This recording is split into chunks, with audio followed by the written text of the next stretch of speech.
okay? Again, it's not going into battery. Those 15 rounds in that magazine. See, it's not fully in battery. When I drop the slide on an empty chamber, the Daniel Defense H9, is this thing really as good as everybody on YouTube has been saying? Is it as good as the writers are saying? I don't know. I think you guys are gonna have to watch this entire review to find out if we actually believe that. Nobody gave us this pistol. We went out to the store and spent $1,300 to get it. And we're gonna determine whether this thing's worth $1,300 or if it's really any good. And on top of that, if it's gonna have any staying power, because we all know the Hudson H9 failed miserably. But if you guys like what you're seeing today, what I need you to do to help our channel, help growth, and help push the algorithms on YouTube, like the video, subscribe, share this video with your friends, share it across other social platforms. Whatever you do, help us out in that way. But more importantly, we'll help you determine if the Daniel Defense H9 is worth your hard-earned dollar. With the Daniel Defense H9, the likelihood of what you've seen on YouTube so far has been people that have been given the pistol. We've been given a lot of products over the last couple years. Now, that does not sway opinion if you're an honest person in general, and I don't see any issue with that entirely.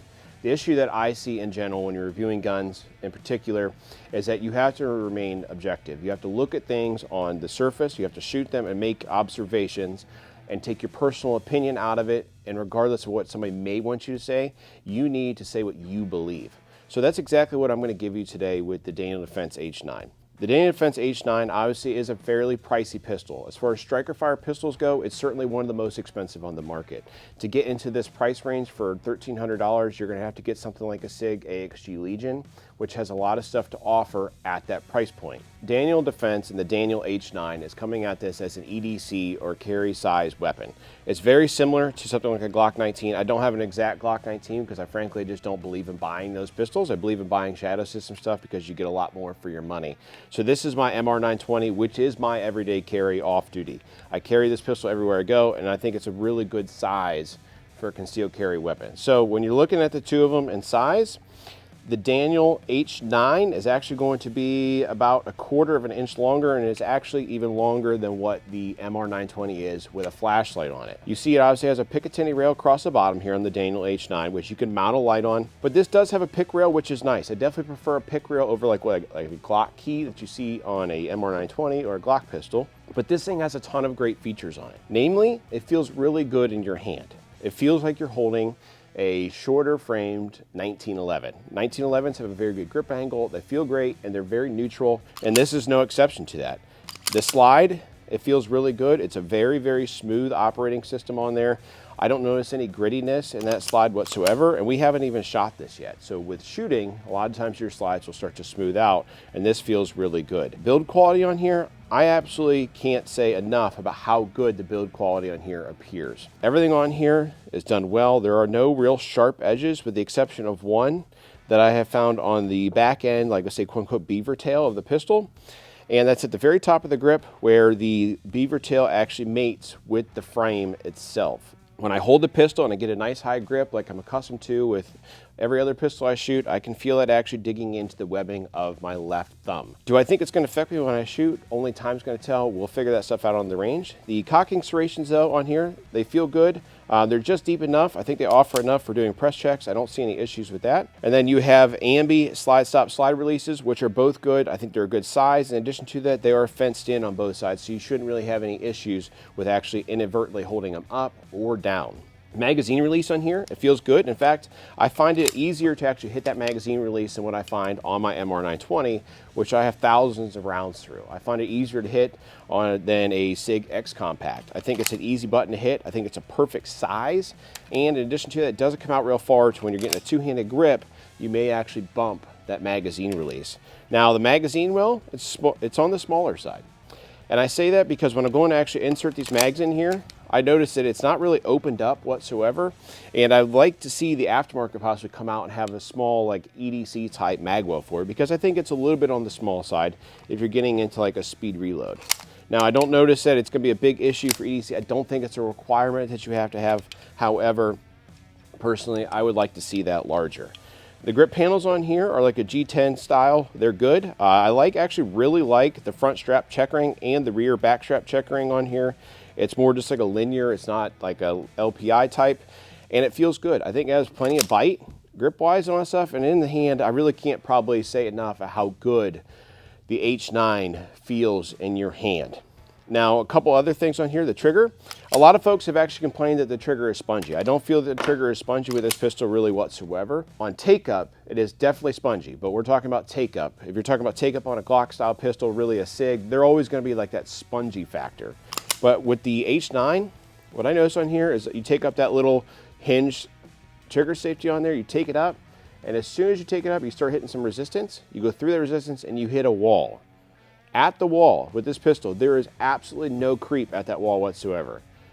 You hit it and you pull and it breaks crisp and clean. I don't notice any sponge. I don't notice any creeping past the wall. In fact, for a striker fire pistol, it's probably one of the best on the market with the exception of a Walther PDP or what you find on the Canik pistols, but it is good. I can't say it's as light as those and I can't say it's as good. Iron sights on here are really good. And I'll make this said. If you're going to shoot iron sights on this pistol, I think they're fantastic. If you're going to put a red dot on this pistol, Daniel Defense dropped the ball. It doesn't come with iron sights that are even remotely close enough to co-witness your optic on this gun. You have to send out for the optic. On Daniel Defense's website right this very second, it says it could take up to 60 days to get the plate for your optic. On a $1,300 gun that comes with 3 magazines, awesome. Why doesn't this pistol come with an RMR plate, a Delta Point Pro style footprint, a shield footprint, and then let's say an acro? And we don't even need that. If you just gave me those 3, I would be happy. And we're talking probably 60 bucks that generally will cost the average person to go out and buy, let alone Daniel Defense is a very capable manufacturer. They don't need to make it all that difficult for somebody to get plates. Throw them in the box with your pistol. A lot of other companies can do it. So why can't, let's say, Daniel Defense or Walther do it? Because they don't do it either. And for me, frankly, that bugs me. I think it should have that, and especially at this price point, I think it should have it. So you mount your red dot on here, you can't co-witness. So you have a pistol in 2024 that has an optics cut on it that cannot co-witness the red dot on here. I think that is paramount if you're looking for a defensive use EDC style pistol. Now, to some extent, you're gonna think I'm bashing this pistol, you think I'm beating it up. However, it's probably one of the most different and innovative style pistols on the market right now, and I really appreciate that. It's done really well, it's built really well. It just has some shortcomings that I think for a redesign or a redo of the H9 from Hudson, they should have done a better job. Namely, co-witnessing iron sights, a better optics plate system, include them, and then after that, the rest of it is fine. It's dubbed as an EDC. A lot of folks on YouTube are talking about it being a concealed carry size pistol, putting it in your waistband. It's gonna feel the equivalent of about putting a brick inside your underpants. I know that's extreme, but what I can say is that the H9 weighs more than my MR920 with a flashlight and a red dot. And this has none of those things on there. So you put all that stuff in there, you still gotta put rounds in the gun. Now that stuff translates really well under recoil, which we'll show you guys that, and you're gonna see it, and by all means, I think that this thing is gonna shoot absolutely fantastic. Let's get out of the range, see how this thing performs, and ultimately determine if it's truly worth that $1,300 price tag. To start this off, what I have to say is I'm pretty damn excited to actually shoot this Daniel H9 on the range because it just feels so good in your hand. So let's get this thing shot. We're gonna start this off with a bill drill. This does have iron sights, however, on my duty pistol, my 320, that's what I actually have. So iron sights aren't foreign to me.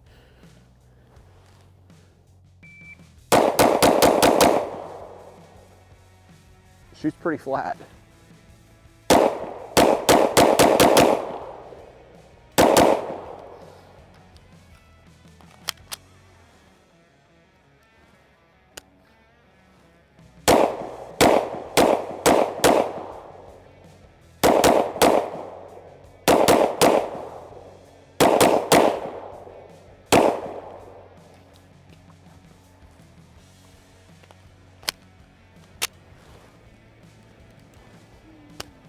So that's 2 times now on the reload that it's not returning to battery when I drop the slide using the slide release. It's unfortunate because it feels smooth. I'm not noticing that the slide feels like it needs broken in, so we'll see how if that changes over fire here.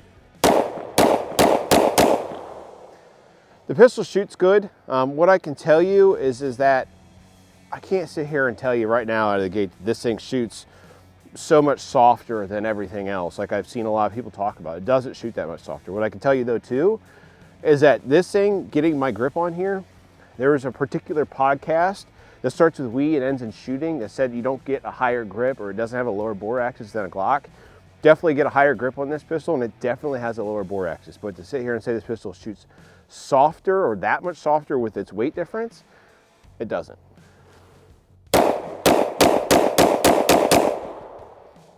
So, in fact, once I finish the string of fire here, I'll show you on the webbing of my hand what that chunk of the grip is doing. Come on over here and take a look. So, I had talked about the grip and how it feels like it's unfinished right here, and there's a sharp edge where you can actually catch your skin on it. On my knuckle, on the web of my hand, that's actually where that's hitting. Okay, I'm not getting slide bite right there. That's actually where my web of my knuckle, like thumb knuckle, is hitting and catching, and it's actually tearing up my thumb. So that was something I talked about. And if you want to be 100% honest, I think it's totally unacceptable to have a $1,300 pistol with fit and finish that looks as good as this does and have a sharp edge right there. Will that be for everybody? No, I don't think so, because Andrew, who's running the camera right now, picked it up and he didn't feel that when he was gripping the pistol. However, I can definitely feel that spot on my hand, and it's definitely eating into it. Now the pistol, it shoots good. What I will say is that this trigger is absolutely phenomenal for a striker fire gun. It feels really good, and it definitely feels like you could shoot it pretty fast. I want to throw a bunch more rounds through it because, as you saw on 2 reloads with those 3 mags, the slide did not return to full battery upon me actually activating or dropping the slide using the slide release, which is how I dropped the slide. Let's continue to test this H9. Got another 15 rounds. Okay, again, it's not going into battery. That was 15 rounds in that magazine. See, it's not fully in battery when I drop the slide on an empty chamber.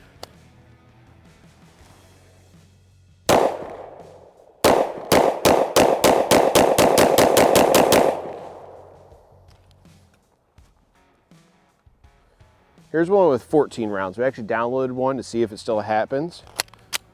No.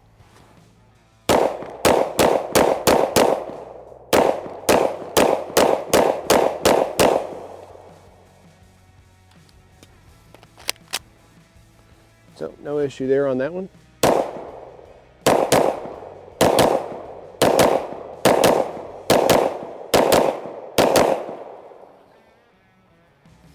A little bit of slide bite I'm getting there also, which no issue there. I don't blame pistols for that. High grips will do that to you on occasion. I'm obviously getting it on this pistol, which I don't get on shadow system stuff because of the way the beaver tail is designed on that pistol, it doesn't happen.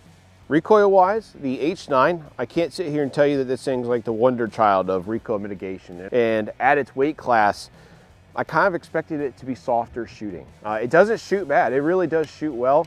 I'll show you guys some of that stuff here shortly. It shoots well. I'm not having any issue shooting it. It's very user friendly, and the trigger is really good. It really is a darn good trigger. I'm super happy about the trigger. I love the controls on here. There's just a few things, like I said, with that beaver tail that's frankly driving me nuts. Like for me, I would, at this point, I'd relegate this thing as a safe queen and never shoot it again if it was my pistol. This is Andrew's that he picked up for us to make for a review, and it really irritates my thumb. Can I say that's for everybody? No. It's not sample size of 1. I must have picked up 4 of these things before this one, and they all had that sharp edge on that beaver tail. Now, some people say I'm being critical, but again, I just don't think that that's necessary. I think that it's possible to make the fitment on there a touch better. Overall, though, the rest of the pistol, it shoots good, has a good trigger. You know, the iron sights are good. And really, you know, I think it's a good pistol. I'm just not quite sure at this point in time in this review that I think it's worth $1,300. We have a little over 100 rounds through it already now. And let's see now on another, let's say, slide lock, how the reload goes. Okay, you see it hung up again there on a 15 round mag, fully loaded. I want to continue to load these at 15 and see if that works itself out. Maybe it needs a little bit of a break-in. Personally, I don't care if that's something that it needs, but if it continues to persist after all these rounds, that's definitely an issue.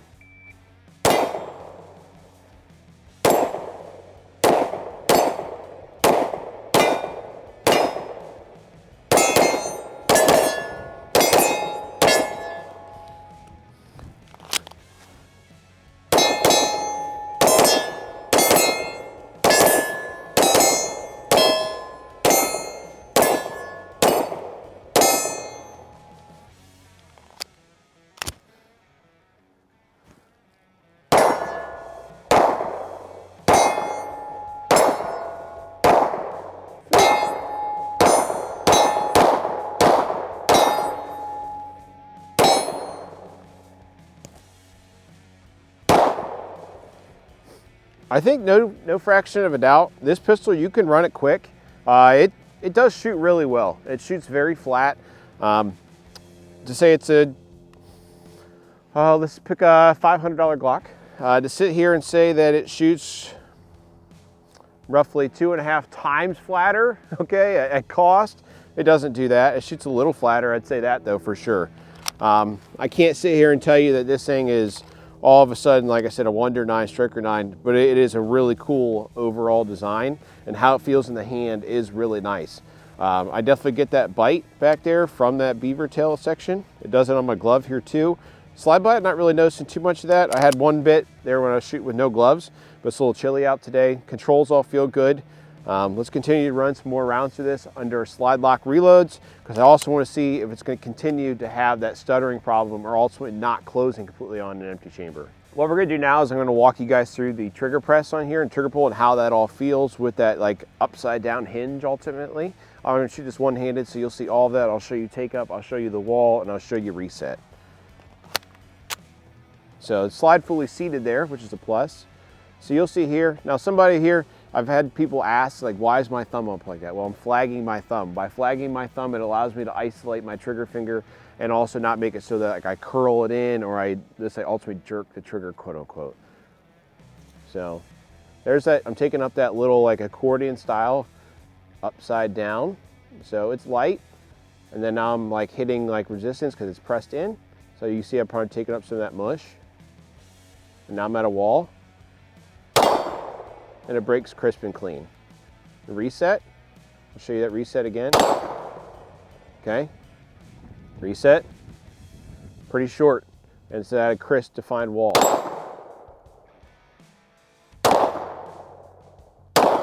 You really can't miss the wall with this pistol. That's one thing I'll say. There's folks that struggle to find the wall in a SIG. With a 320 series, it's definitely in there. You have to be intimately familiar with where it's at. It's hard to find. You have to shoot a lot of rounds to find it under live fire. The Glock, firm wall in there as well. There is mush, a lot of resistance, hit a firm wall. You got to find it. This, you don't need to work at finding. I will say, outside of a Walther PDP Pro trigger or the Canik Meta Series triggers and things like that, this trigger is definitely third in line with those ones, without a fraction of a doubt to me personally. Can't say it's as light as those. However, that crisp, defined wall that's easy to find for anybody is good to feel. So let's shoot a few more rounds.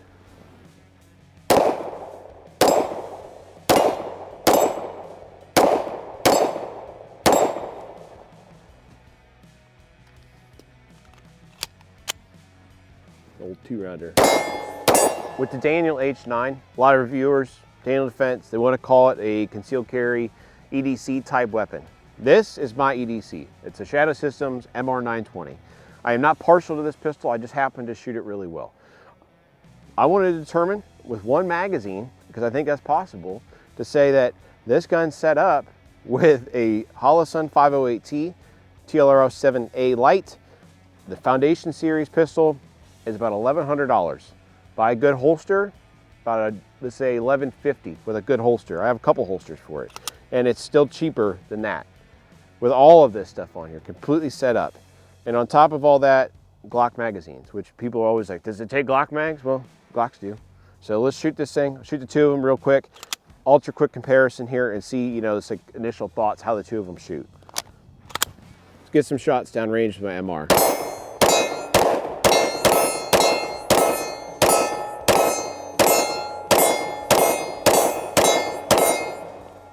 Right into the H9.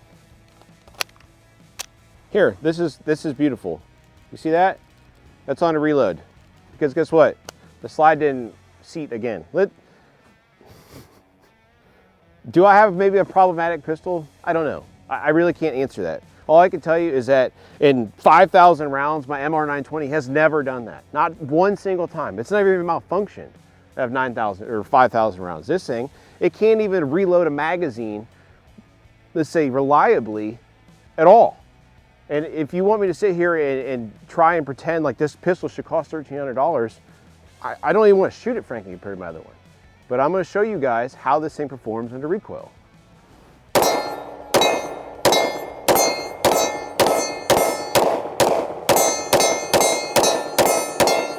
Okay. The good news, it does shoot softer.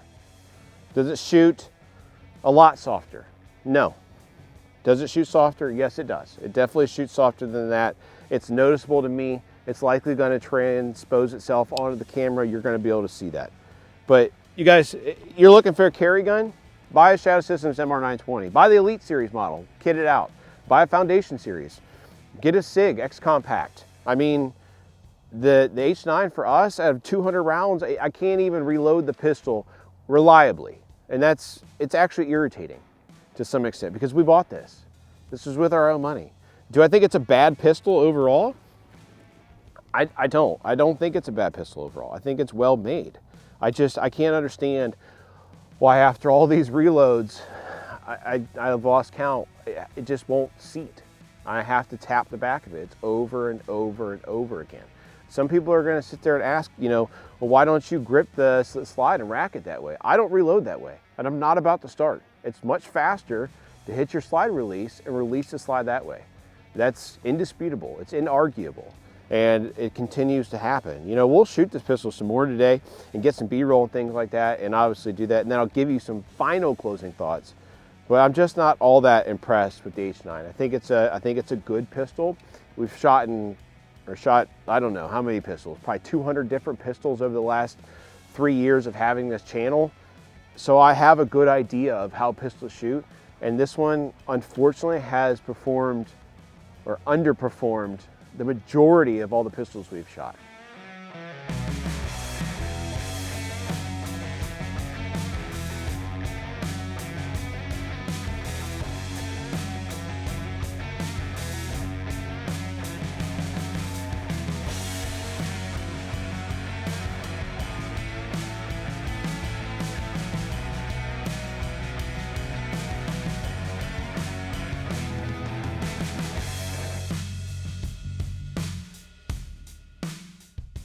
Final thoughts. The Daniel Defense H9 is a good shooting pistol with a good trigger, good iron sights, good ergonomics ultimately, that I can't complain about any of that stuff. However, for us today, based off our testing, it firmly misses the mark for being an EDC style weapon and how people are marketing this thing as being. It doesn't beat old reliable Glock 19. We had quite a few issues with this thing ultimately on the reloads that seemed to kind of clear up here on the last 3 magazines we shot. However, on about 10 slide lock reloads, the slide did not return a battery. It happened repetitively, and it's actually irritating to some extent because, like I said, we spent $1,300 on this pistol to bring this review. I think it's a great shooting pistol. I don't think it's an all new Wonder 9 striker fire pistol. It has a lot going for it. However, it misses some marks on the iron sights not being tall enough to run an optic. The optics plate having to send it out for it and being super tall on there. That little bit of a rough edge there. And on top of that, again, like I said, with those reloads, it just would not return a battery on several different reloads, and it's going to be very obvious on camera when it happens. Again, I said before, I do not grip and rip the slide for reloads, generally speaking. It's not faster, it's slower. It really is, and that's been shown and proven. I think that this pistol, though, if I was to summarize who it would be for, a safe queen that you get out and you shoot because it's cool. It's cool because it's made by Daniel Defense. It's a neat design that's way different. But as far as for it unseating and being this, uber great EDC weapon, it's not there. It's not there. It's got some time to go there. And in our particular model, this sample size of 1, reliably, it's just not reliable enough for it to be an EDC weapon. And I frankly don't have the patience or the time to keep trying to see if this thing is going to ever ultimately reload reliably. And I think that that's really important. However, what we want to know is, I want to know your guys' thoughts on this pistol. Let us know what you think. Let us know what you think of the review. If you think it's complete BS, have at it. You're not going to hurt my feelings. I promise you that. But I want to hear what you have to say. But more importantly, like, comment, and share this video with other people so they can see our review that we paid for this pistol and our thoughts on it.